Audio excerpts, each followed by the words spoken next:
भारतीय राष्ट्रीय कांग्रेस की तरफ मैं नारी शक्ति बंधन अधिनियम 2023 के समर्थन में खड़ी हुई।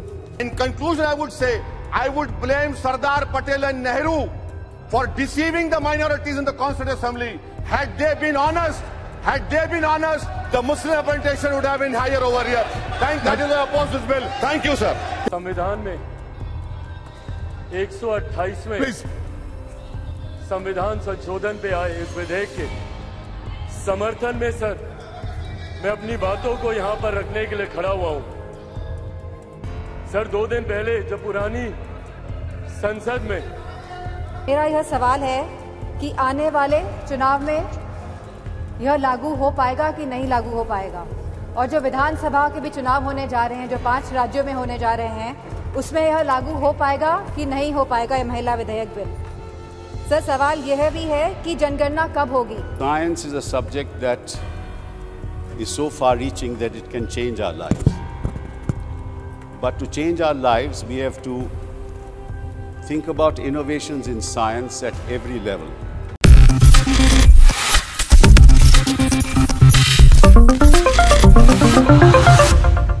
नेक्स्ट 9 न्यूज़ में आपका बहुत बहुत स्वागत है। मैं हूं आपके साथ अबरारुल हक रहमान। खास प्रोग्राम मुद्दा आज का में महिला आरक्षण को लेकर चर्चा करेंगे। दरअसल महिला आरक्षण को लेकर संसद के भीतर और संसद के बाहर भी इस पर जो है चर्चा हो रही है। सरकार ने एक बड़ा कदम तो उठाया, लेकिन ऐसा लग रहा है कि सरकार के इस कदम पर विपक्ष ने अब निशाना साधना शुरू कर दिया, क्योंकि इस पूरे बिल को लेकर अब सवाल ये पूछा जाने लगा है कि सरकार किस जो है एक तरीके से ड्राफ्ट के तहत इसको ला रही है और इसका पूरा खाका क्या है, किस कैटेगरी में किसको कितनी ज़्यादा जो है आरक्षण मिलेगी, वो तमाम बातें जो है भारतीय जनता पार्टी को स्पष्ट ढंग से और केंद्र सरकार को ज़रूर बताना चाहिए। दरअसल इस पूरे मामले को लेकर जब सोनिया गांधी बोलती है तो उनके द्वारा यही सवाल पूछे जाते हैं कि इस पूरे आरक्षण वाले बिल में SC ST OBC को भी कहीं न कहीं प्राथमिकता से जगह देने की ज़रूरत है और सरकार ये सुनिश्चित करे कि उनका प्लान क्या है। आइए सबसे पहले सोनिया गांधी के इस बयान को सुन लेते हैं। अध्यक्ष महोदय, आपने मुझे बोलने का इजाज़त दिया, मैं आपकी आभारी हूँ। भारतीय राष्ट्रीय कांग्रेस की तरफ मैं नारी शक्ति बंधन अधिनियम 2023 के समर्थन में खड़ी हुई।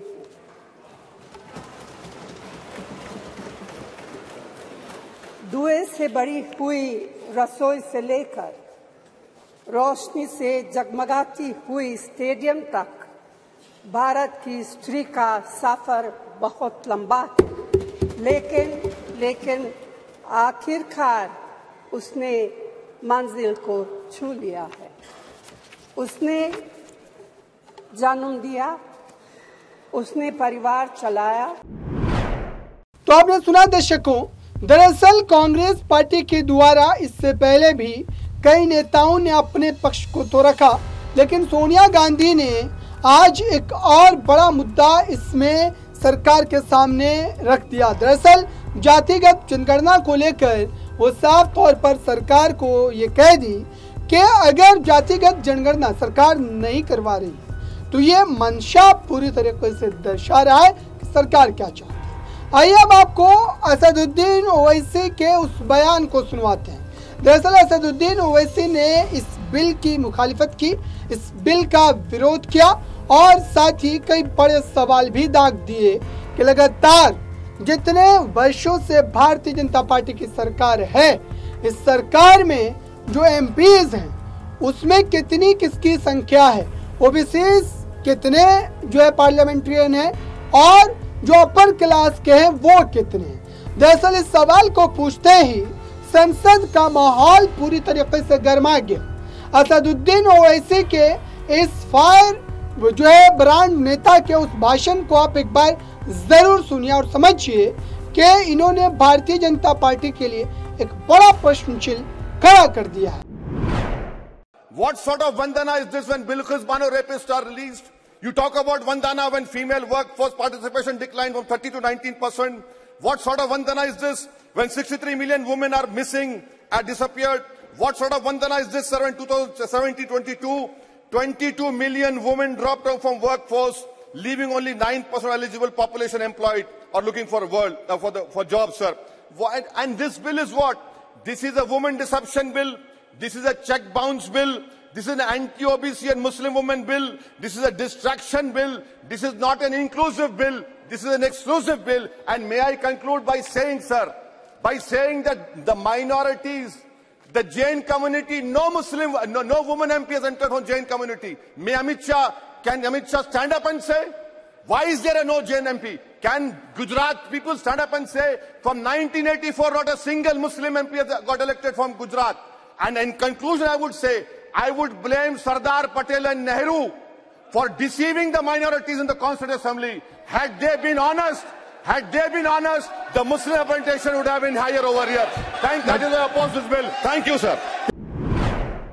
तो आपने सुना दर्शकों, दरअसल असदुद्दीन ओवैसी ये भी सवाल पूछ बैठे कि आज देश की इस पार्लियामेंट में जैन समुदाय से कितने एमपीज हैं, कितने सांसद हैं, जिसके बाद भारतीय जनता पार्टी के जो वहां पर तमाम सांसद बैठे थे वो कहीं ना कहीं उबल गए। अब आइए आपको बिहार की राजनीति की तरफ लिए चलते हैं। दरअसल बिहार की राजनीति में नए नवेले एनडीए का हिस्सा बने चिराग पासवान की उस बात को आप समझिए कि चिराग पासवान कैसे संसद में खड़े होकर इस बिल का समर्थन तो कर रहे हैं, साथ ही कई ऐसी बातें कह रहे हैं जिससे यह अंदाजा लगाया जा सकता है कि आने वाले लोकसभा चुनाव में या फिर आने वाले जो कैबिनेट एक्सपेंशन की बात हो रही है उसमें क्या चिराग पासवान की कोई जगह सुनिश्चित है। सुनिए उनके इस भाषण को। चिराग पासवान जी, प्लीज अभी Thank you, sir, for giving me this opportunity. संविधान में 128वें संविधान संशोधन पे आए इस विधेयक के समर्थन में सर मैं अपनी बातों को यहां पर रखने के लिए खड़ा हुआ हूं। सर 2 दिन पहले जब पुरानी संसद में और मौजूदा संविधान सदन में जब अपनी बातों को, अपने अंतिम संबोधन को वहां पे रख रहा था, उस वक्त इस बात की जानकारी नहीं थी कि जब नई संसद में जाएंगे और उस संसद में जो पहला संबोधन होगा वो देश की आधी आबादी से जुड़ा हुआ होगा। यकीनन ये हम सब के लिए सर एक बहुत सौभाग्य की बात है कि लंबे समय से, और इसमें मुझे लगता है हर एक व्यक्ति सहमत होगा।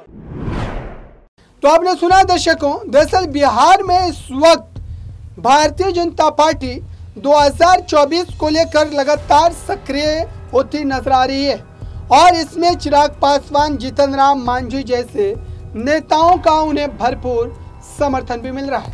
उत्तर प्रदेश का अगर रुख करें महिला आरक्षण पर तो उत्तर प्रदेश की तरफ से जो सबसे ज्यादा आप कह सकते हैं कि यहाँ पर समाजवादी पार्टी का जो पक्ष रखी है आज डिम्पल यादव की अगर हम बात करें दर्शकों, डिम्पल यादव ने दरअसल इस बिल का समर्थन तो किया, लेकिन इस बिल के समर्थन करते हुए उन्होंने अल्पसंख्यक महिलाओं को लेकर के भी सरकार को घेरा और ये कहा कि दरअसल इसमें भागीदारी सबकी तय होनी चाहिए और सरकार ही इसे सुनिश्चित कर सकती है। डिम्पल यादव के इस बयान को सभी लोगों ने गौर से तो सुना, लेकिन सरकार इस पर अमल कितना करती है ये देखने वाली बात होगी। सबसे पहले आप डिम्पल यादव के इस बयान को एक बार जरूर सुनिए। मेरा यह सवाल है कि आने वाले चुनाव में यह लागू हो पाएगा कि नहीं लागू हो पाएगा, और जो विधानसभा के भी चुनाव होने जा रहे हैं, जो 5 राज्यों में होने जा रहे हैं, उसमें यह लागू हो पाएगा कि नहीं हो पाएगा यह महिला विधेयक बिल। सर सवाल यह भी है कि जनगणना कब होगी, और यह सवाल इसके साथ यह भी है कि यह सरकार जातिगत जनगणना कराएगी या नहीं कराएगी। इसी के साथ सर सवाल यह भी है कि परिसीमन कब होगा और परिसीमन के आधार पर ही आरक्षण महिलाओं को मिला जाएगा। सर, प्रधानमंत्री जी ने कहा था कि हमें सिद्धि की बात करी थी सर, तो साधना से ही सिद्धि की प्राप्ति होती है और असली साधना तभी होगी जब हम महिलाओं को उनका पूर्ण आरक्षण देंगे, जब हम ओबीसी महिलाओं को इसमें इंक्लूड करेंगे, जब हम SC/ST महिलाओं को इसमें इंक्लूड करेंगे और जब हम अल्पसंख्यक महिलाओं को भी इसमें इंक्लूड करेंगे, सम्मिलित करेंगे। क्योंकि प्रधानमंत्री जी खुद 3 तलाक की बात करते हैं, तो मुझे पूरा भरोसा है कि इसमें अल्पसंख्यक महिलाओं का भी मान और पक्ष रखा जाएगा। तो आपने सुना दर्शकों, दरअसल उत्तर प्रदेश में इस वक्त सियासी माहौल 2024 को लेकर काफी ज्यादा गर्माता नजर आ रहा है और दरअसल उसी बात को लेकर यहाँ पर मामला जो है वो बिगड़ भी रहा है। अब आइए आपको निर्दलीय सांसद कपिल सिब्बल, सुप्रीम कोर्ट के वरिष्ठ वकील की भी उस भाषण को सुना देते हैं। दरअसल कपिल सिब्बल ने इस आरक्षण को लेकर के भले ही केंद्र सरकार की सराहना जरूर की, लेकिन सराहना करते हुए उन्होंने सरकार को एक कटघरे में भी खड़ा कर दिया और ये पूछ ही लिया कि सरकार इसको कब तक लागू करेगी। सरकार ये पूरी तरीके से बताए कि कौन सा वो साल होगा जब इस बिल को, इस आरक्षण को लागू कर दिया जाए। Science is a subject that is so far-reaching that it can change our lives. But to change our lives, we have to think about innovations in science at every level. At one level is what ISRO has been able to achieve to reach the Chandrayaan and the South Pole. But at another level, we have to think about 1.4 billion people in this country and ask ourselves the question, what has science done for them? I remember in government, when I was the minister, we started a project called Project 800. That Project 800 dealt with 800 million people who almost live at the poverty line. I asked my scientific community, why do our rickshaw pullers have to pull rickshaws? Because for the kind of gasping that it results in, most of them get TB. And when they get TB, their lives are shortened. Why can't you think of a solution? Kapil Sibal ये सवाल तो पूछ रहे थे, लेकिन साथ ही इससे पहले के जो तमाम सांसदों के उस बयान को मैंने सुनवाया। दरअसल सोनिया गांधी ने भी इस सवाल को पूछा था और ये कहा था कि इसको लेकर कितने वर्ष और ज़्यादा जो है इंतज़ार करने होंगे। क्या वो 4 वर्ष होंगे, क्या वो 5 वर्ष होंगे या फिर 6 वर्ष होंगे। तो दरअसल सरकार इस पूरे मामले को लाकर, इस बिल को लाकर क्या वाकई महिलाओं का जो कहीं ना कहीं जीर्णोद्धार करना चाहती है या फिर मुद्दे से भटकाने की एक नई तरकीब जो है सरकार ने निकाला है। फिलहाल इस खास रिपोर्ट में बस इतना ही। जुड़े रहिए बड़ी खबरों के लिए नेक्स्ट 9 न्यूज़ के साथ।